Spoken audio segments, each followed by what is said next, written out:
up everyone? So if you're here, then chances are you've seen my video where I was introducing the 4 attachment styles. And in that video I said that I was going to announce which attachment style I'm most related to and how I related to it. So this is me telling you guys that I actually relate probably the most to the fearful avoidant attachment style. So, just a quick recap for those who may not have seen the video. The attachment styles are essentially the ways in which we most attach to certain people, like 4 distinct different ways that we often do. You know, there's the secure attachment style, and there's the ambivalent attachment style, or anxious preoccupied. There's the dismissive avoidant, and then there's the fearful avoidant or disorganized.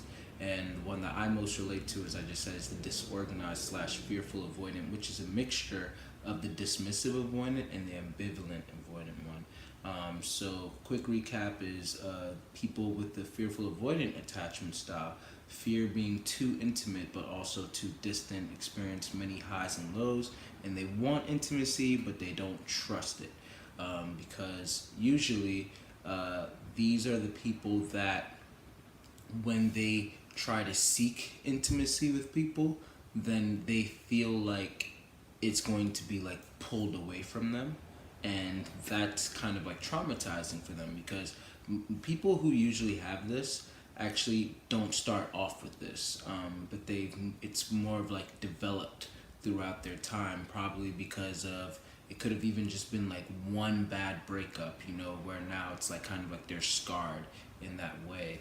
And the breakup didn't even have to be romantic. It could have been like a friendship, you know, but it could really be like anything, a lot of different things that led the person to this type of attachment style.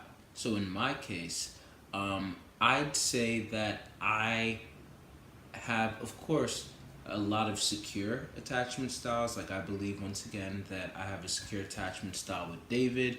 I believe that I have a very secure attachment style with my parents and my younger sister, for example. I believe that I have a secure attachment style with Jamila as well. And I have also like secure attachment styles with like certain other friends like Steph and, you know, Marianne, you know, and Andrea. There's just people out there that like, okay, I'm pretty secure in this friendship, in this relationship. However, there are also lots of people out there who I have this fearful avoidant attachment style, which is like, I want to be closer to you, or I kind of have a desire to be closer to you, or even if it's not a specific person, it's just this desire to be close to someone, and not or a group of people, to be connected to. For those of you who may have seen me and Megan's ENFJ interaction video, I talk a lot about wanting to just merge with the group. And just a quick reminder that the group does not mean the whole entire world, but just a set of people that's set apart in a way. And so being an ENFJ 9 social that's self-preservation blind, I think that really plays a huge part in all of that, because I seek my desire for connection, my desire for intimacy, all of these different things. I believe that it's like the driving desire in my life, and that's even why I do what I do, you know, because I make these videos so that not only I could you know, speak out into the void and, you know, attract more of those people who would actually want this kind of like, you know, friendship, relationship, whatever, but also to help those who are watching my videos that are seeking the same thing to be able to find that in their own lives. You know, I'm throwing out my tips, hopefully that they may be able to help other people.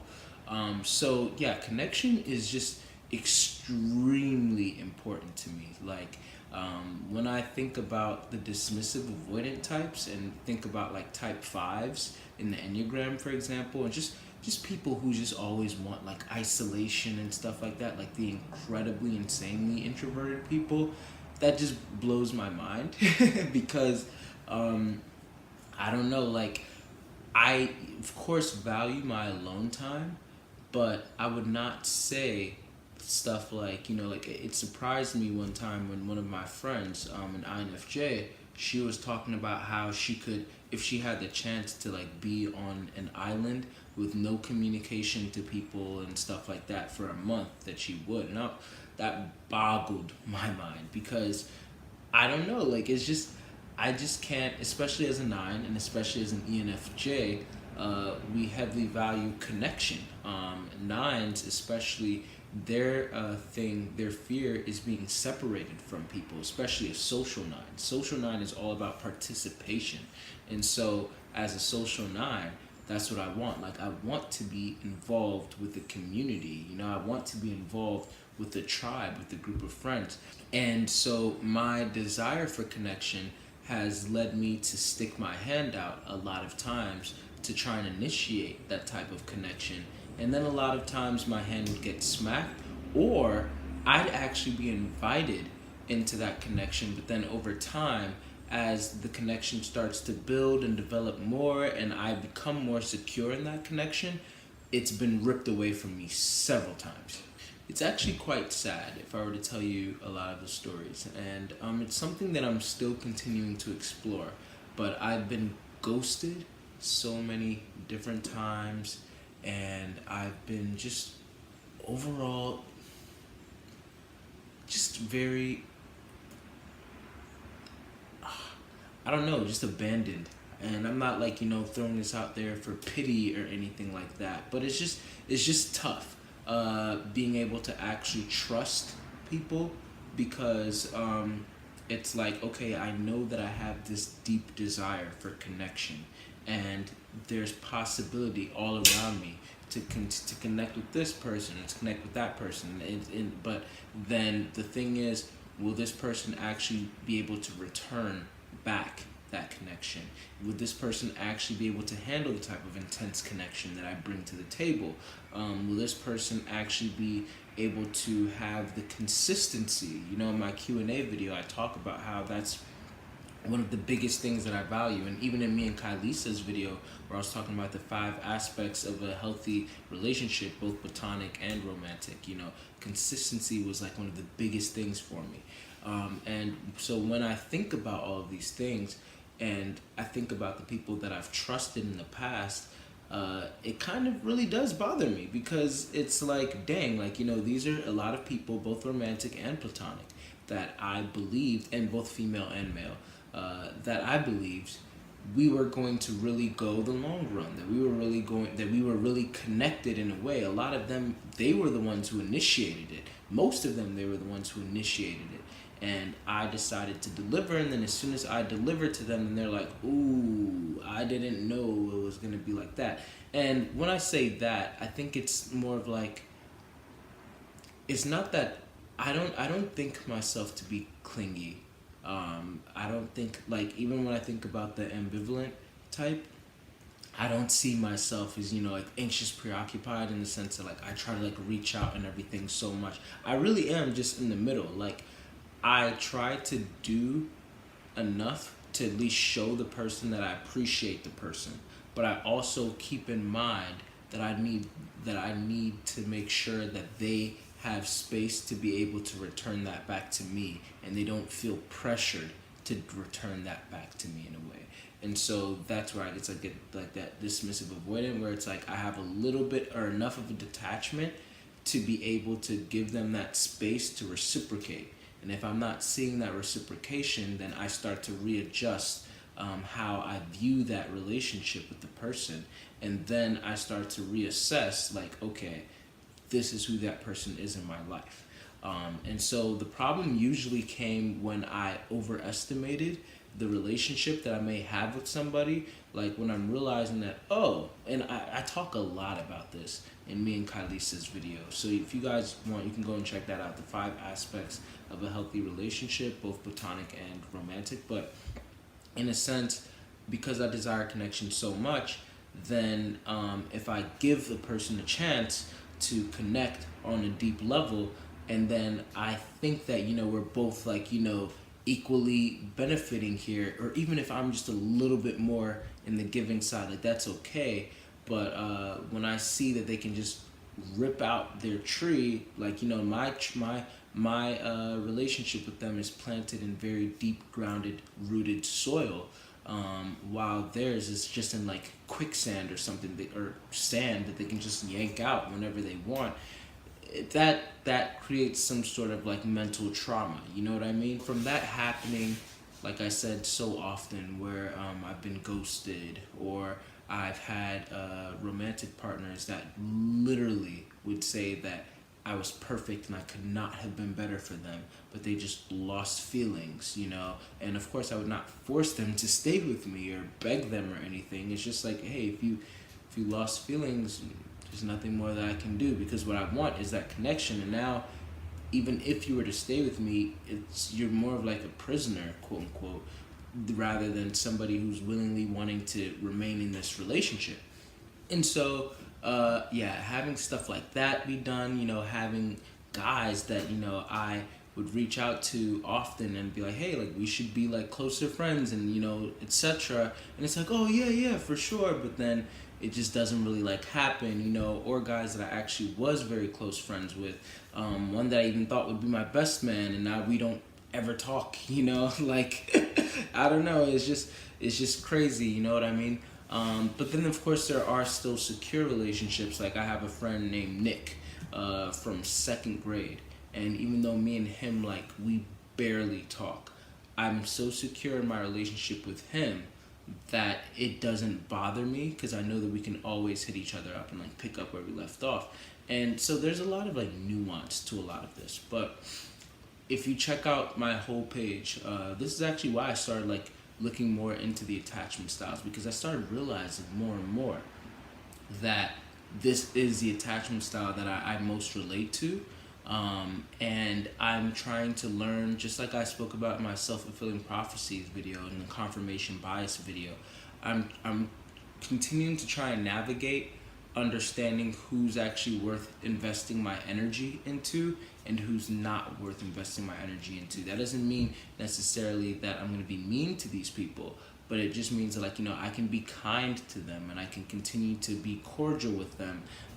And even if they consider me their friend, and that's okay too, because acquaintance for me is higher on the level than acquaintance may be for other people. But just as acquaintance is bumped up, so is friend, so is intimate friend, so is, you know, marriage. You know, all of that type of stuff is extra bumped up. And so being an acquaintance of mine is not actually as bad of a thing as it may be for other people.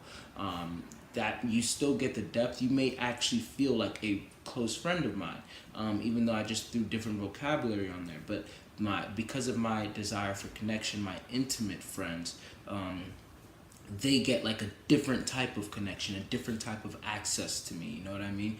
And to get into that area is a lot more difficult. And I know that, you know, there's so many people who are always talking about like, oh, you know, like, I'm so mysterious, or I'm so this. I don't try to give off that vibe. I'm not really a fan of making myself seem elusive and mysterious and, you know, even seemingly like bragging on that. That's just not me. I am very warm, I am very affable and inviting, and I like to give people that chance to be able to prove to me, like, even if I am doubting them, I want them to be able to prove to me, you know, without my influence, that, oh, you know, you might actually be about this, you know what I mean? But it's still difficult because it's still that push-pull kind of relationship, that, once again, I'm continuing to navigate. But all in all, this is something that I'm continuing to explore. I'm continuing to understand, and like I said, it's just all throughout my YouTube channel. I have a video called Idealizing Your Circle, I believe. There should be like a white thing popping up if you guys are interested in any of the videos that I've mentioned. You know, you can hit that little white eye button up there, and check them out. I have a lot of videos from the past, you know, that you can check out and all of that. But yeah, Idealizing Your Circle, in that video I speak a little bit about this, and also a video talking about, like, you know, enjoying your own company, stuff like that, you know, because when you when you learn to continue to love yourself, then you'll also know how other people should be loving you. You'll know when you date yourself, then you understand yourself on a deeper level, and then you also know how to present yourself to other people, and how other people should be presenting themselves to you, because you teach other people how to treat you. And so, with all of that, I'm just continuing to learn to love myself. I'm continuing to learn to develop myself, and to also to be a better person to other people. And I have a video coming up on that, like initiating um, uh, certain dynamics. Like you shouldn't always be waiting for the other person to initiate things. A lot of times, like, you should initiate it. You should lead by example. You know what I mean? Like, if you are wondering why this person is not supporting you the way that that you believe that they should be, maybe it's time that you ask them, hey, how can I be supporting you the way that I should be? Because who knows? Like, we too often think that we're the victim in the story, and in actuality, we're always the antagonist in somebody else's story. And so try to figure out what stories that you might be the antagonist in, and then try and like reframe that. Give that story a plot twist where the antagonist actually becomes the friend, the sidekick. Has a good heart, which transforms from the beast to the prince or whatever he was. I still am yet to see the movie, so I don't know why I used that example. But yeah, so I'm learning to navigate through those waters, and I'm trying more and more to be able to work on those trust issues, and that vulnerability, and knowing who to reach out to. Because once again, I don't want to be dismissive avoidant where I'm just closing off from everybody. Although I do have days where I do want to be that way, and I'm jealous of fives and dismissive avoidant people because they have such a accessibility to that. But then also at the same time, I don't want to be an anxious, preoccupied, ambivalent person who's like continuously clinging.